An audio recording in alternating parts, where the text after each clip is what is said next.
Hello again. Hey, Fire Agate Mark here. Can you guess what I'm planning on doing? That's right. We're going to carve a little fire agate. Actually, we have some imperial grade windows that been working down a couple of them to a couple different stages. So let's do a little carving just for fun, all right? All right. Okie dokie. So we're back. We have some of the windows here, some of the stuff that I've been working on.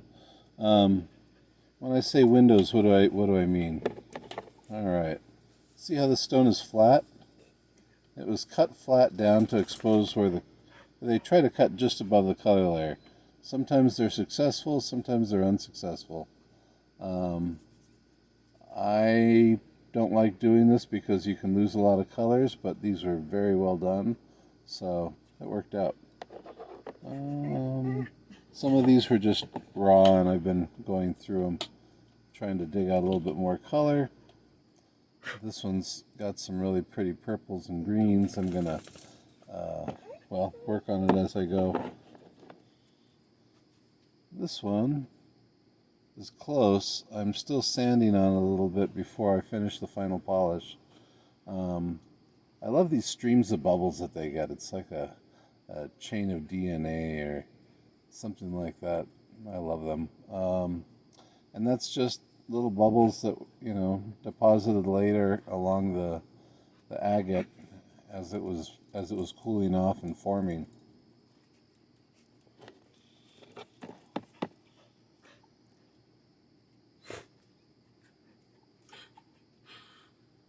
Some of these are very... Alright, as happens every once in a while, if you own a pet and you let them in your cutting space, it's very likely they're going to try to sit on your foot pedals and cut your fingers off. So be careful where you allow your pets. Anyway, some of these I'm getting close to. I've been using this little medium grit centered bullet point to get down in there and try to get some of that clay out of there, just to expose the colors, get everything done.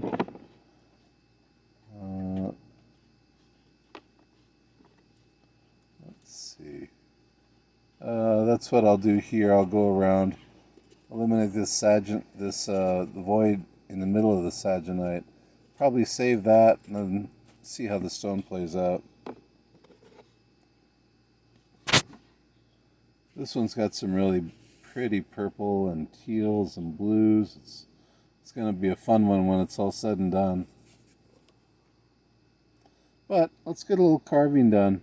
I do want to say that today I'm using this coarse. I think this is a 60 grit, and it's called a flat diamond. I'll post it in the video. I'm trying to remember. I think Cutting Edge Supply Company might be out of stock right now, but I know that they're getting more in soon. So I'll give them a jingle and see what happens. All right. Oh, don't forget, if you're using them, go ahead and when you're checking out, use promo code MARK, and you'll get an extra 10% off your order. So they've got some great selections there. Let's just get a little bit done. I am carving outside because I'm trying to minimize the dust. Even though I've been wearing a mask and eye protection, I still want to, increase my safety. So, sorry for a second. I am going to mask up. And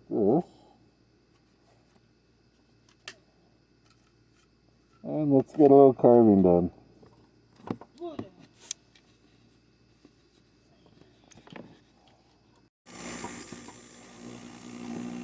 Alright, when I'm cutting, I don't really need to go very fast, and I don't need to use much pressure. If I can touch my finger and not hurt myself, I'm using about a ½ ounce to an ounce of pressure, or you can just get a kitchen scale, weigh it, make sure that you're not going too fast or too hard. That'll burn up your bits. You have a chance of running through the color. Slow and steady. I mean, this is probably about 4,000 RPM, 6,000. The most I'll get up to is about 8,000 RPM. And again, with about a ½ ounce of pressure, maybe an ounce. I just want to define those valleys that exist naturally in the agate.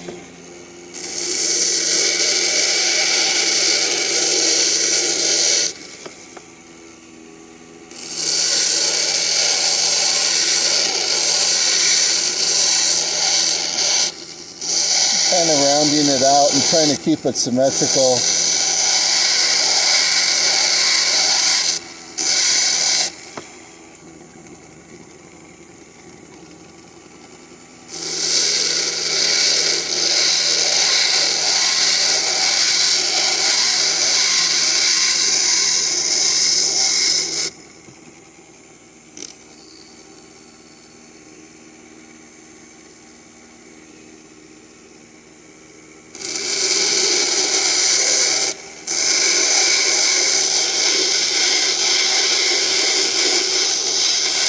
You don't want the bit to rest in one place for too long. You want to keep it moving around so you don't get any burn spots or excessive tool marks.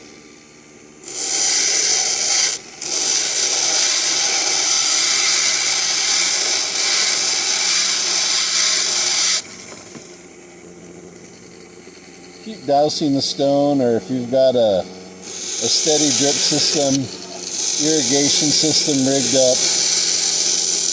That'll also ensure that your stone isn't getting dry or getting too hot. Periodically touch the stone just to check, make sure it's not getting hot. If it does, you also risk burning your color.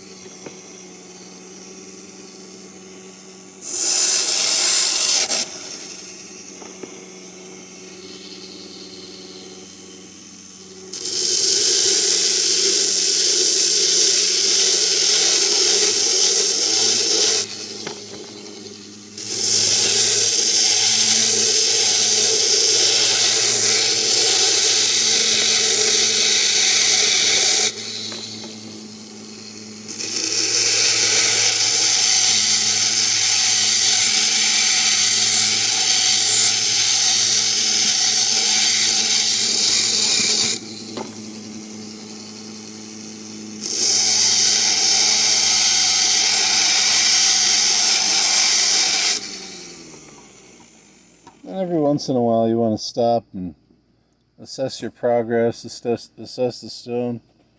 Get my visors on.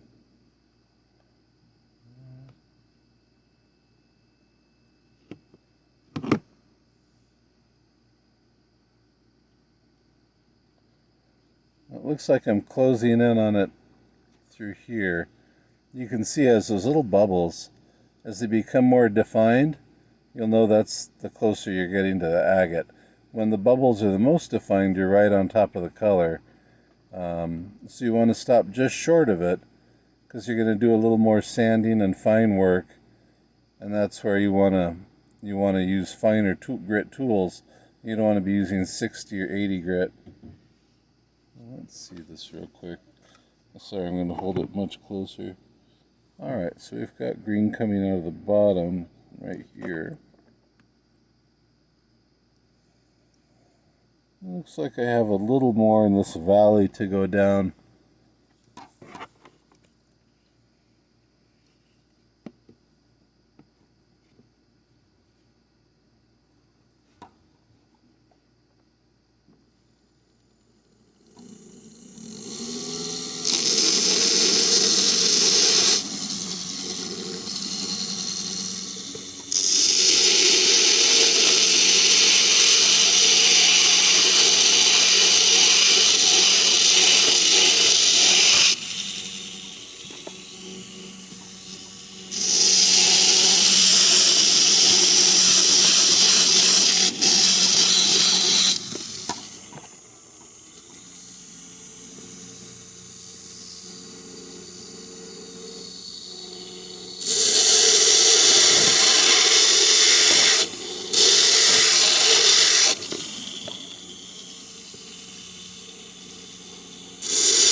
there's a number of different bits that you can be using for this. I'm fond of this one for the coursework, but it's also a very expensive bit for people who are just starting out. This is more of a professional grade bit. If you want, Harbor Freight, I think there's a package of 50 bits for something like $25 or something. I'm sure you can get them on sale.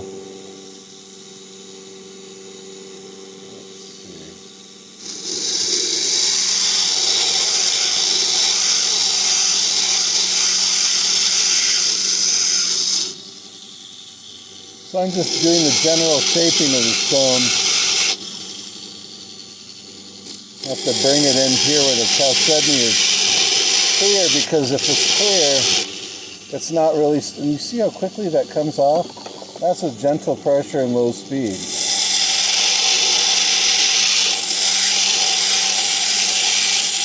That's why you don't want to be applying too much pressure. You're just peeling off thin layers of rock at a time. This is a good shot. So right here, it's like candling the stone. You can see where the dark color appears. That first layer is a little bit ghosty, but we'll grind down to it slowly just in case it has good enough color to sustain. If not, then we'll just go through to the next layer, which will be down here. Those are the layers. But I know this has a really good color, so let's see. Take a little off here. I want to say thank you to everybody who's liked and subscribed. I'm extremely grateful for everything that you've done to help support, and I appreciate that. All the people who've been generous enough to donate to the coffee fund. It helps. Every little bit helps. And I do really want to get more videos out to you so you guys can get started carving too. I'm extremely passionate about it, and I think it's a very good therapy.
You might be wondering why I keep touching the bit.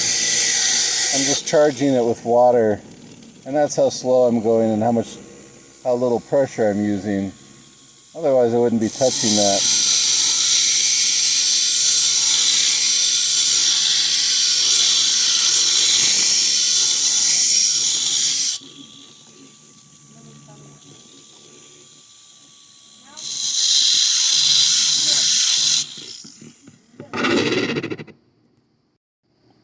At this point, make sure you do stop frequently as you get closer to the color so you can assess the stone more carefully.